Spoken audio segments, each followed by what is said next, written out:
আসসালামু আলাইকুম, স্বাগত জানাচ্ছি ডিডিসি নিউজ আন্তর্জাতিক সংবাদের শুরুতেই থাকছে সংবাদ শিরোনাম। এক হামলাতেই ৩৬ মোসাদ সদস্যকে হত্যার দাবি ইরানের। ভারত আফগানিস্তান সীমান্তে তীব্র সংঘর্ষ, বহু হতাহতের আশঙ্কা। $৭৫০ মিলিয়ন বিশ্বের বিবেক কিনতে চায় ইসরায়েল, নেতানিয়াহুর গোপন পরিকল্পনা ফাঁস। ভারতে ওপর নতুন শুল্ক আরোপের হুমকি ট্রাম্পের। মদ বিক্রি শুরু করল সৌদি আরব, বিশ্বজুড়ে নিন্দার ঝড়। ইসরায়েলি সমরাস্ত্রে সাজছে জার্মানি, নেপথ্যে কি? এতক্ষণ দেখছিলেন সংবাদ শিরোনাম, এখন জানাবো বিস্তারিত। এক হামলাতেই ৩৬ মোসাদ সদস্যকে হত্যার দাবি ইরানের। ইরানের ইসলামিক রেভলিউশন গার্ডস কোরের মুখপাত্র ব্রিগেডিয়ার জেনারেল আলী মুহাম্মদ নাইনির দাবি, গত মধ্য জুনে ১২ দিনের যুদ্ধের সময় ইসরায়েলের কয়েকটি গুরুত্বপূর্ণ স্থানে একাধিক হামলা চালায় তার দেশ। হাইফা তেল শোধনাগারে ২টি সফল ক্ষেপণাস্ত্র হামলার দাবি করেন তিনি। মোসাদের একটি গোয়েন্দা স্থাপনা লক্ষ্য করেও হামলা চালানো হয়।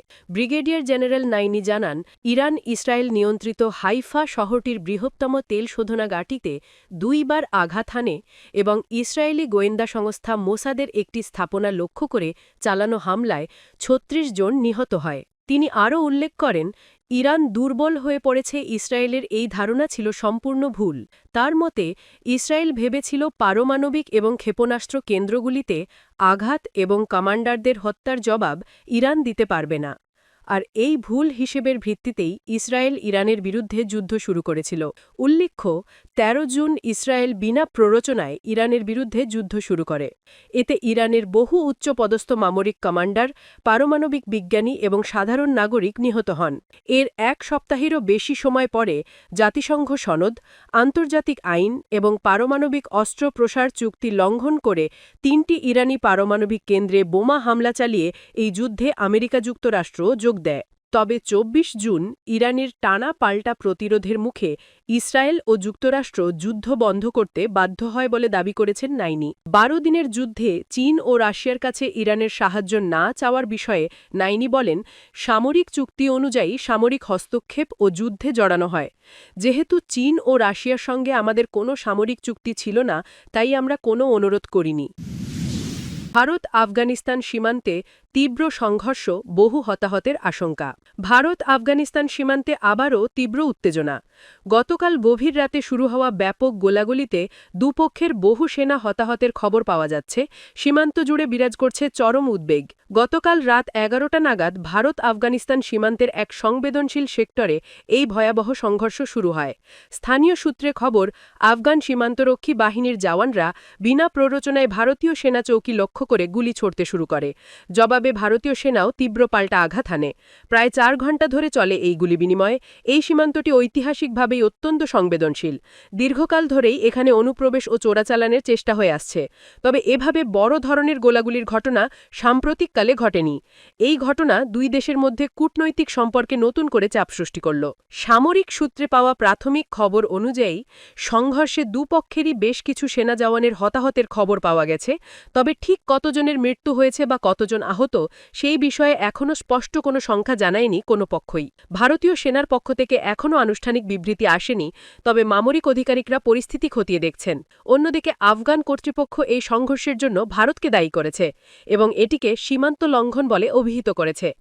আন্তর্জাতিক মহল থেকে এই সংঘর্ষের ঘটনাকে দ্রুত থামানোর আহ্বান জানানো হয়েছে। বর্তমানে যদিও গোলাগুলি থেমেছে, কিন্তু সীমান্তে উত্তেজনা চরমে। উভয় পক্ষে অতিরিক্ত বাহিনী মোতায়েন করা হয়েছে এবং উচ্চ সতর্কতা জারি রয়েছে। স্থানীয় গ্রামবাসীদের নিরাপদ স্থানে সরিয়ে নিয়ে যাওয়ার প্রক্রিয়া শুরু হয়েছে। কূটনৈতিক স্তরেও আলোচনা শুরু হয়েছে বলে জানা যাচ্ছে। তবে সামরিক বিশেষজ্ঞদের মতে, আফগান কর্তৃপক্ষের উস্কানিমূলক কার্যকলাপের ফলে যে অস্থিরতা সৃষ্টি হয়েছে, তার সুদূর প্রসারী প্রভাব পড়তে পারে। ভারতীয় প্রতিরক্ষা মন্ত্রক জানিয়েছে, তারা পরিস্থিতির উপর সতর্ক নজর রাখছে এবং নিজেদের সীমান্তের অখণ্ডতা রক্ষায় বদ্ধপরিকর। $৭৫০ মিলিয়ন বিশ্বের বিবেক কিনতে চায় ইসরায়েল, নেতানিয়াহুর গোপন পরিকল্পনা ফাঁস। গাজায় ২ বছরের সামরিক অভিযান, গণহত্যা ও মানবাধিকার লঙ্ঘনের অভিযোগে ইসরায়েল অভূতপূর্ব বৈশ্বিক সমালোচনার মুখে পড়েছে। বহু দেশ এখন ইসরায়েলের প্রতি নরম নয়, বরং রাজনৈতিক সম্পর্কেও দূরত্ব বজায় রাখছে। আন্তর্জাতিক ফোরামগুলোতেও ইসরায়েল বিরোধী ভোট বাড়ছে, আর সাধারণ মানুষের চোখে দেশটি মানবাধিকার লঙ্ঘনকারী হিসেবে পরিচিতি পেয়েছে। ইউরোপ ও আমেরিকা সহ বহু দেশে ইসরায়েলের নীতির বিরুদ্ধে তীব্র প্রতিবাদ দেখা দিয়েছে। বিশ্ববিদ্যালয়, সাংস্কৃতিক প্রতিষ্ঠান ও নাগরিক সংগঠনগুলো ইসরায়েলকে একাডেমিক ও সাংস্কৃতিক বয়কটের ডাক দিচ্ছে। এসব উত্তাল জনমতের কারণে ইসরায়েলের বৈশ্বিক বৈধতা সংকট এখন স্পষ্ট। এমন পরিস্থিতিতে তেল আবিব বুঝতে পারছে বিশ্বমঞ্চে তাদের ভাবমূর্তি ভয়াবহভাবে ক্ষতিগ্রস্ত হয়েছে। পর্যটন ও বিনিয়োগ ক্ষেত্রেও এই নেতিবাচক ইমেজ বড় ধরনের প্রভাব ফেলছে। বিশেষ করে দখলকৃত ফিলিস্তিনকে আর আকর্ষণীয় গন্তব্য হিসেবে দেখা হচ্ছে না। এই সংকট কাটাতে ইসরায়েলি মন্ত্রিসভা নতুন একটি ব্যয়বহুল প্রচার পরিকল্পনায় অনুমোদন দিয়েছে।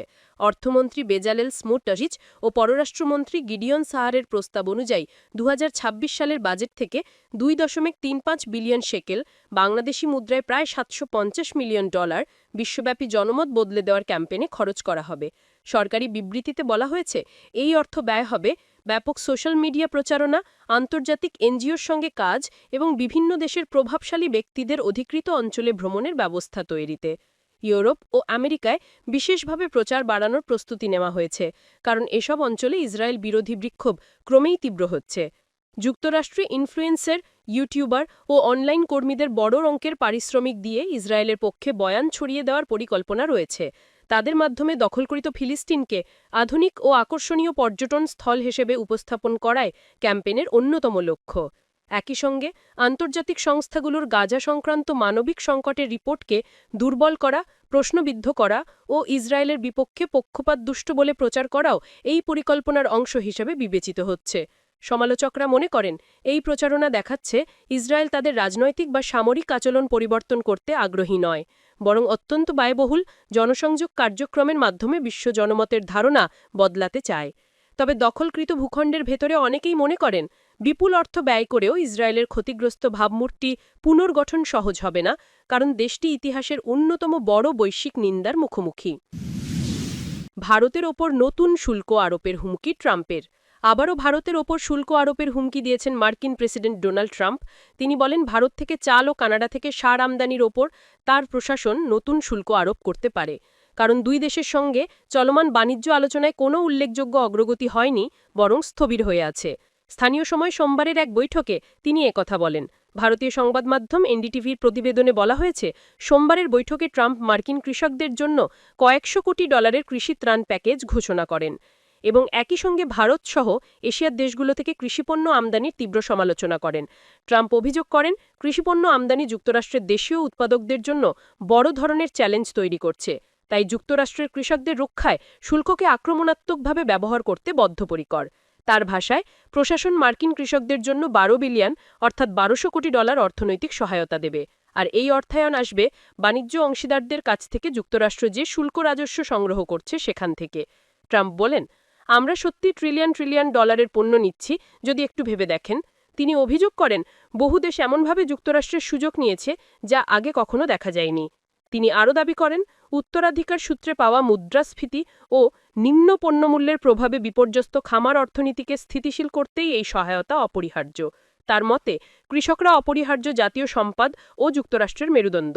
মার্কিন কৃষিকে পুনর্জীবিত করতে শুল্ককে প্রধান হাতিয়ার হিসেবে তুলে ধরেন তিনি। মদ বিক্রি শুরু করল সৌদি আরব। সৌদি আরবে কাগজে কলমে এখনও মদ্যপান ও মদ কেনাবেচা নিষিদ্ধ, যদিও গত বছর প্রথমবার শুধুমাত্র অমুসলিম কূটনীতিকদের কাছে অ্যালকোহল বিক্রির জন্য দিয়ে রাজধানী রিয়াদে একটি মদের দোকান যাত্রা শুরু করে।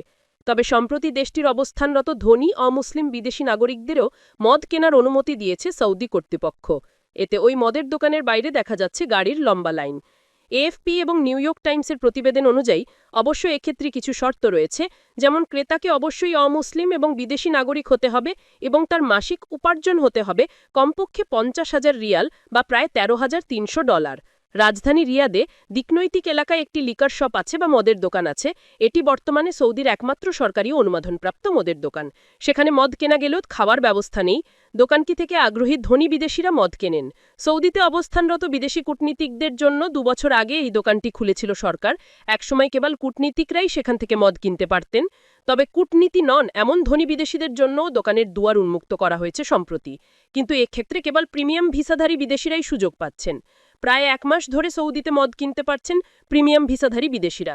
দেশে বর্তমানে প্রিমিয়াম ভিসাধারী বিদেশির সংখ্যা 12,500-রও বেশি। বার্তা সংস্থা এএফপির একটি প্রতিবেদনে জানানো হয়েছে এসব তথ্য।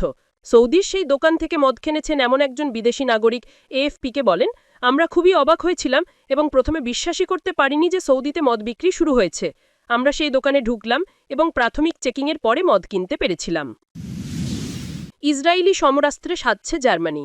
নেপথ্যে কি? জার্মানি ও ইসরায়েলের সামরিক সহযোগিতা বিশ্বের নজর কেড়েছে।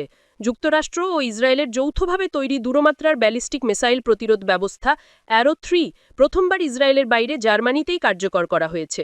চ্যান্সেলর ফ্রেডরিচ মের্টসের ইসরায়েল সফরের ঠিক আগে এই ব্যবস্থা জার্মান বাহিনীতে প্রাথমিকভাবে চালু হওয়াকে দেশটির প্রতিরক্ষা ক্ষমতায় বড় অগ্রগতি হিসেবে দেখা হচ্ছে। রাশিয়ার আগ্রাসী যুদ্ধ কৌশল এবং তাদের আধুনিক দীর্ঘপাল্লার মিসাইল ব্যবহারের সম্ভাব্য হুমকি ইউরোপে নতুন করে উদ্বেগ সৃষ্টি করেছে। সেই প্রেক্ষাপটেই জার্মানির নিরাপত্তা নীতি 2022 সালের পর থেকে আমূল পরিবর্তিত হয়। বাড়তি প্রতিরক্ষা ব্যয়, বহুস্তরীয় ইউরোপীয় আকাশ প্রতিরক্ষা কাঠামো তৈরি এবং যুক্তরাষ্ট্রের নতুন ভূরাজনৈতিক নীতিপত্র সব মিলিয়ে শক্তিশালী দূরমাত্রার প্রতিরক্ষা ব্যবস্থা অপরিহার্য হয়ে ওঠে বলে দাবি জার্মানির। দেশটির প্রতিরক্ষামন্ত্রী বরিস পিস্তোরিয়াস জানিয়েছেন, অ্যারো 3 চালুর মাধ্যমে প্রথমবার জার্মানি মহাকাশের কাছাকাছি উচ্চতা থেকে নিক্ষিপ্ত ব্যালিস্টিক মিসাইল প্রতিরোধে সক্ষম হয়েছে। তার ভাষায়, এটি শুধু জার্মান জনগণই নয়, গোটা ইউরোপীয় অংশীদারদের জন্য নিরাপত্তার অতিরিক্ত স্তর যোগ করছে। ইতিমধ্যে ব্রান্ডেনবার্গ, স্যাক্সনি আনহাল্ট ও স্যাক্সনির সীমানায় অবস্থিত হোলসডর্ফ বিমানঘাঁটিতে অ্যারো 3 স্থাপন করা হয়েছে। এখান থেকেই সারা জার্মানিতে দীর্ঘ পাল্লার প্রতিরক্ষা ছাতা বিস্তার করার পরিকল্পনা করা হচ্ছে। আরও 2টি কেন্দ্র স্থাপন করা হবে বাভারিয়া ও শ্লেজভিগ হোলস্টাইনে।